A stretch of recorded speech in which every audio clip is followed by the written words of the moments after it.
L'Afrique ne connaissait que l'oralité, dit-on, mais c'était sans avoir vu les hiéroglyphes égyptiens et les bas-reliefs du Dahomey.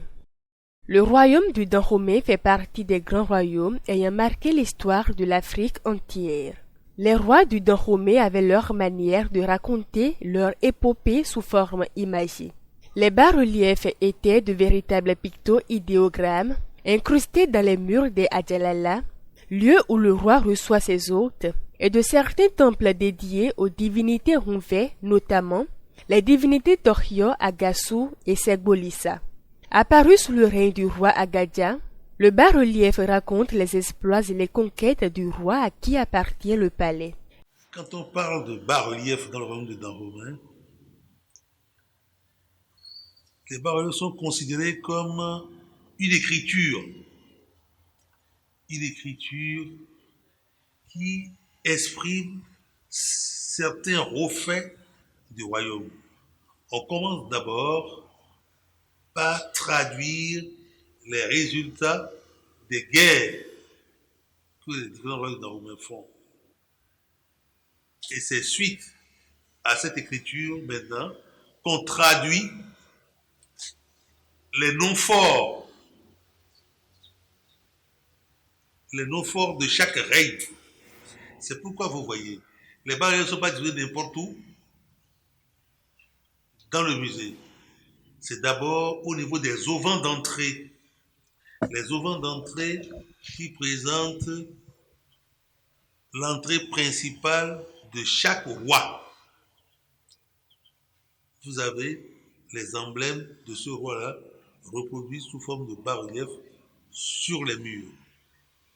Ensuite, à l'intérieur des palais, vous retrouvez ces bas-reliefs sur les bâtiments où le roi reçoit ses invités que nous appelons en fond Adjalala. C'est là où le roi officie. Les cérémonies annuelles ou rituelles, quelle que soit la forme de la cérémonie que le roi organise, c'est à ces lieux-là. Donc, c'est sur ces murs qu'on retrouve les bas-reliefs. Autre site de bas-relief, c'est sur les temples d'un certain nombre de cultes vaudous. Ce n'est pas tous les vaudous qui ont des bas-reliefs sur leur temple. C'est exclusivement les vaudous que nous appelons Ronvé.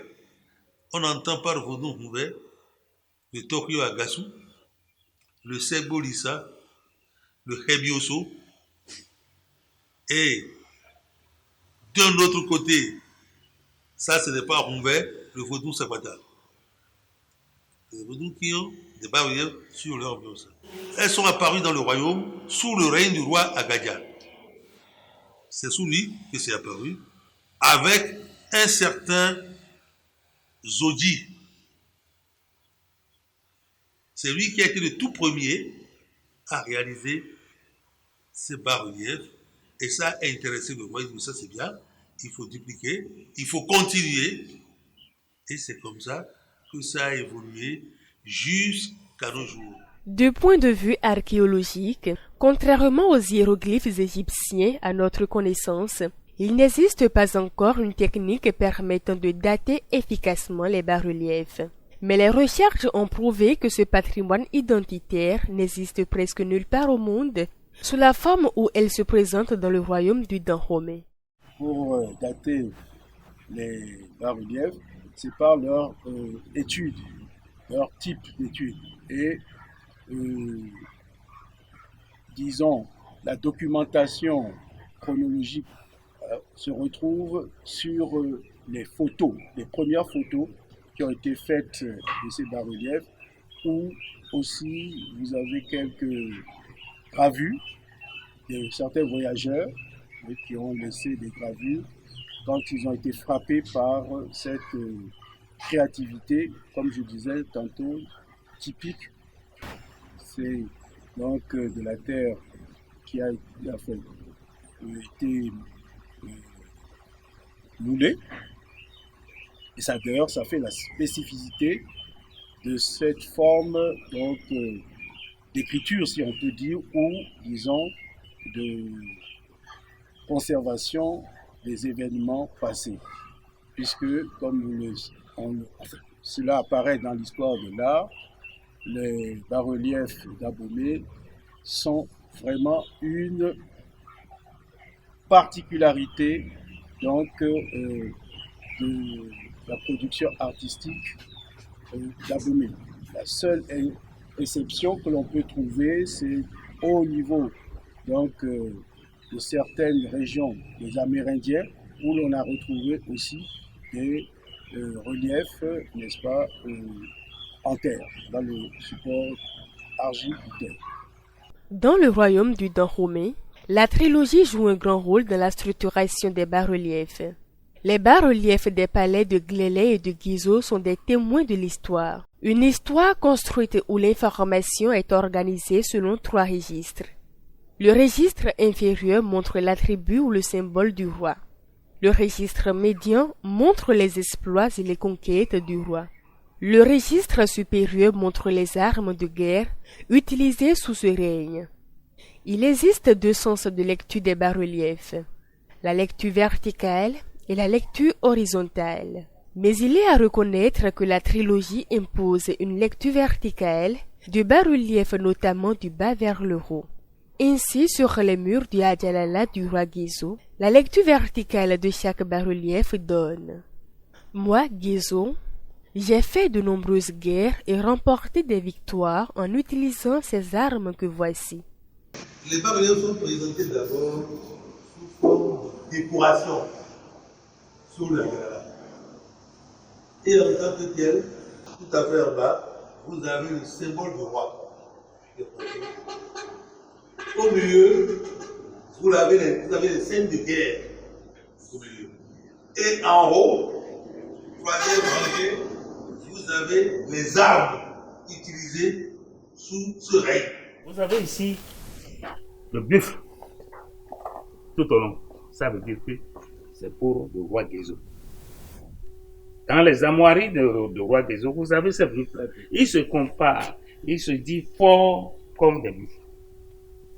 Vous montez, c'est les faits de guerre. C'est ce qui s'était passé pendant le règne de ce roi. Avec la nouvelle génération d'artistes qui s'engagent dans leur réalisation, les bas-reliefs perdent peu à peu leur caractère sacré pour s'orienter vers une nouvelle forme de décoration riche en couleurs et en extravagance. Les bas-reliefs contemporains rompent avec le sacré qui était observé à sa création pour devenir de simples arts décoratifs. Après la conquête coloniale, il y a eu un relâchement. Et c'est suite à ce relâchement que l'un de nos artistes, qui n'a pas appris le feu Tokulagba Cyprien, il n'a pas appris à faire les bas-reliefs. C'est un adepte du culte Tovodou Nesoué qui a un don pour l'art sous toutes les formes, je dirais. Parce qu'il a commencé par le dessin sur les murs, et c'est de ces dessins-là qu'il a fini par être identifié et recruté par le musée pour l'entretien des bas-reliefs. Et c'est pour ça qu'il est devenu grand modéliste. Et tout ce que vous voyez dans la ville aujourd'hui, c'est des gens qui ont été à son école. Si bien que ces fantaisies qu'il a introduites dans la reproduction, dans la transcription de l'histoire de Robert, à partir des réalités, les fantaisies que Tokulagba a introduites dans ses reprises sont devenues l'enseignement de ceux qui étaient à son école.